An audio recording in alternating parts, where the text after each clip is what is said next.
Republican political strategist and pollster John Thomas joins me now. John, thanks for making the time. Good to be with you, Wyatt.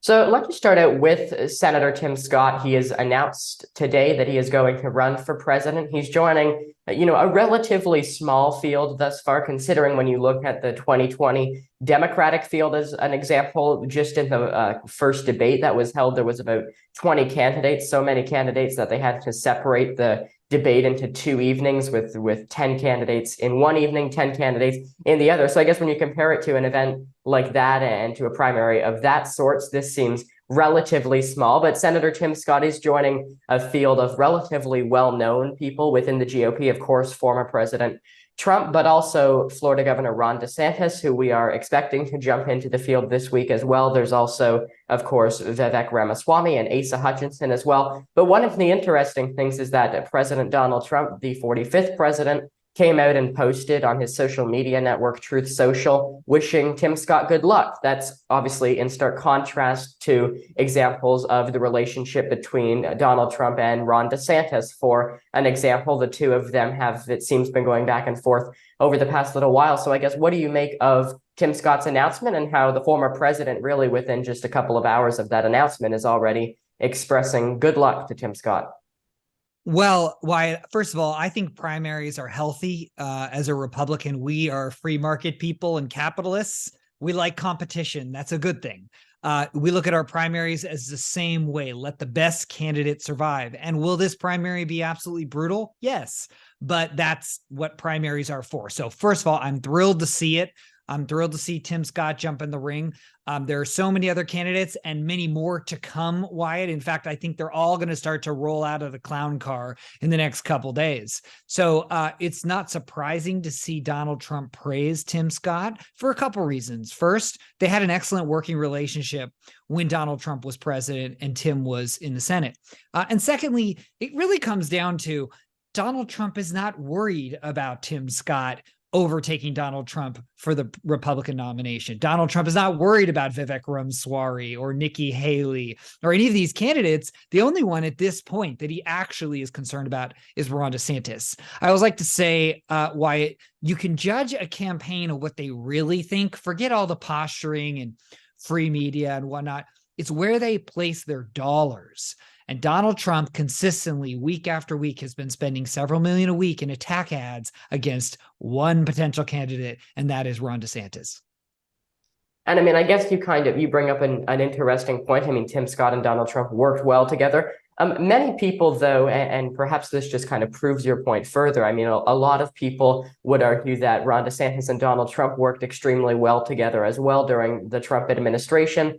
Donald Trump and people on Team Trump, so to speak, would repeatedly praise someone like Governor DeSantis and those within the Florida government for, just as an example, their handling of the pandemic. Governor DeSantis didn't impose as many COVID-19 restrictions as other states and other governors, even other Republican governors, had done. So I guess can people expect, perhaps from your perspective, the, so to speak, the gloves to come off even more? Are you expecting the level of attacks to perhaps get like a higher level of attacks, more attacks? What are you expecting?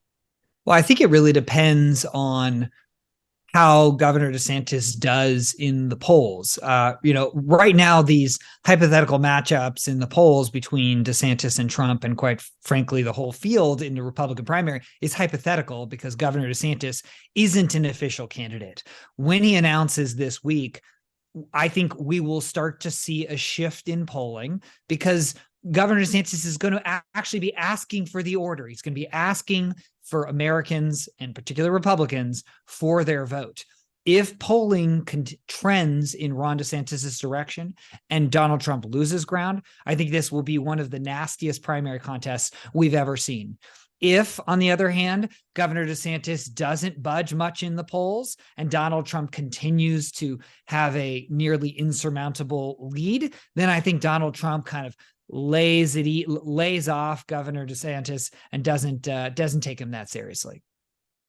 And I mean, of course, someone like Tim Scott is an example. I mean, with his announcement today, it wasn't necessarily too different from the announcements of the other presidential candidates. I mean, he talked a lot about some of the same issues. He focused a lot on his personal journey going from as he and as people on his campaign put it, going from poverty to now announcing a campaign for the presidency of the United States. How does that kind of, in your view, compare to what the other candidates are saying? And when looking at the issues in particular, a lot of candidates have been focusing on the southern border, on the cost of living. Are those issues that you think, will be touched on more in the coming weeks? Do they need to touch on these issues in order to not just get the support of Republicans, but also Democrats in, in the upcoming presidential election? Yeah, it's a great point. It really depends on the candidate. If a candidate enters the race and has high name ID and high levels of awareness about their own personal story, they can dive right into the issues. But somebody like Senator Tim Scott is still, by and large, not well known by most of the Republican electorate. So his first job is to introduce himself and tell his story and his why. And then once he's done that, he should wrap it around his policy agenda and the issues that matter to him and that will matter to Republican voters. In the case of Donald Trump, he's a universally known commodity. He doesn't have to tell his story. In fact, he has to just double down on his issue set as his path forward. So it really is on a case by case. Ron DeSantis, on the other hand, he's known, but not detailed depth about his bio. I anticipate that when he launches, Governor DeSantis is going to avoid Trump to some degree. And he's going to be focusing on his bio about his military service, his academic achievements, and his achievements in Florida. I want to ask you too about what Democrats are saying. You had Secretary Hillary Clinton, the former Secretary of State, who is obviously a well-known Democrat, who at an event just recently said that Democrats and Joe Biden have a right to be considering the age of Joe Biden, talking about it in the context of whether or not Joe Biden's age is going to be a negative factor heading into 2024 for Democrats, given that no one really too serious on the Democratic side has announced a primary challenge for Joe Biden. I mean, you have Marianne Williamson, who, yes, she's a well-accomplished book author, but she ran in 2020 as well. She didn't have a lot of success. And then you have Robert F. Kennedy Jr., who, to put it frankly, doesn't really share a lot of the same viewpoints as very many Democrats. So, I mean, the general consensus is that Joe Biden will get the Democratic nomination, but a lot of people are talking about how that creates quite an opening for the Republicans if, perhaps Democrats aren't united as strongly as they need to be in order to win an election. How can Republicans build that unity to outpace the unity of the Democrats as, the fear and the concerns about the age of President Biden continue?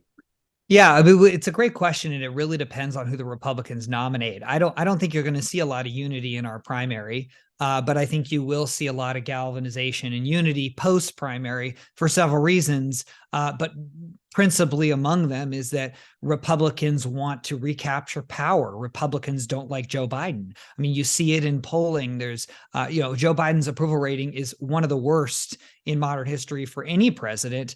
But this is going to be the principal challenge. I think the Republicans are going to be united at the end of the day, after our primary process is over, united in this idea that we've got to defeat Joe Biden. I think Democrats are going to have a little bit more of a challenge, particularly if Donald Trump is not the nominee, because if you go roll back the tape to 2020, many Democrats in the standard Democratic coalition were not excited to vote for Joe Biden, but they were more excited to vote against Donald Trump. And so the question is now that Joe Biden is the incumbent, are Democrats willing to turn out again, even though they're not enthusiastic for Joe Biden?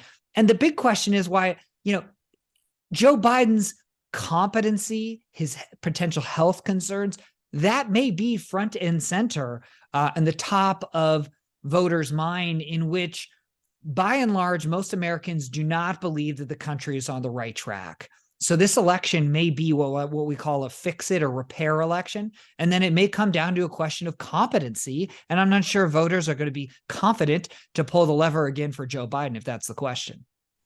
And just before we conclude, kind of sticking with the unity, the age aspect of things, I mean, someone like Donald Trump, President Donald Trump, the former president, I mean, he is, a lot of Republicans, it seems, are willing to get behind him. But when looking at the prospects of a general election. I mean, he himself is 76 years old. Would the Republican Party not be better poised going, with someone who perhaps is more young, who can appeal to, more demographics of people like Ron DeSantis or like Tim Scott, and someone who doesn't necessarily care? I mean, I talked to Asa Hutchinson, for example, who I asked him if he would be willing to unite behind whoever the Republican nominee ultimately is. He seemed pretty confident that he would be the nominee. He didn't say whether or not he would support someone like Donald Trump. And then you have former Trump administration officials who had left the administration early on and who have since spoken out about the former president. Is unity really as easy of an issue for Republicans as some people are claiming?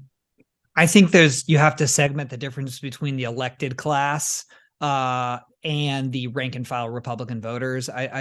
I think rank and file Republican voters will get behind whoever the nominee is. So I'm not too worried about that. But to your point, look, I do think that there is a stronger argument that a Tim Scott or a Ron DeSantis or a Nikki Haley would have better odds against a Joe Biden candidacy for a myriad of reasons. One is they'll be able to shift this election to what it should be, which is a referendum on the incumbent rather than a referendum on the challenger. And the other is the most powerful word in politics and in advertising in general is the word new. Joe Biden isn't new and Donald Trump ain't new.